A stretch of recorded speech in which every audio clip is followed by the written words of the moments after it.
එකම ඔෆිස් එකේ වැඩ කරන දෙන්නෙක් ඉන්නවා.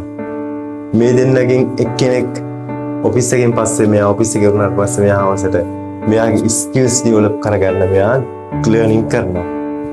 වීඩියෝස් බලන මේ වගේ ස්කිල්ස් ඩෙවලොප් වෙන දේවල් කියවනවා, පොත් කියවනවා, මේ වගේ දේවල් කරනවා. අනිත් කෙනා හවසට ගෙදර ගිහිල්ලා Netflix එකේ ෆිල්ම්ස් බලනවා. එහෙම නැත්නම් එයා නිදි ගන්නවා, නැත්නම් ගේම් ගහනවා. දෙන්නම try කරනවා හැබැයි රිසල්ට් එක ගන්න. හැබැයි රිසල්ට් එක වෙනස් වෙනවා.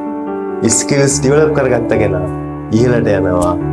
අර එදා එන්ජොයි කරගෙන හිටපු කෙනා එතනම ඉන්නවා. හැබැයි රිසල්ට් ආවට පස්සේ තේරෙනවා ඩිෆරන්ස් එක එනර්ජි එක නෙමෙයි ඩිෆරන්ස් එක තින්කින් එක කියලා. වෙනස අපි හිතන විදිය කියලා තමයි තේරෙන්නේ.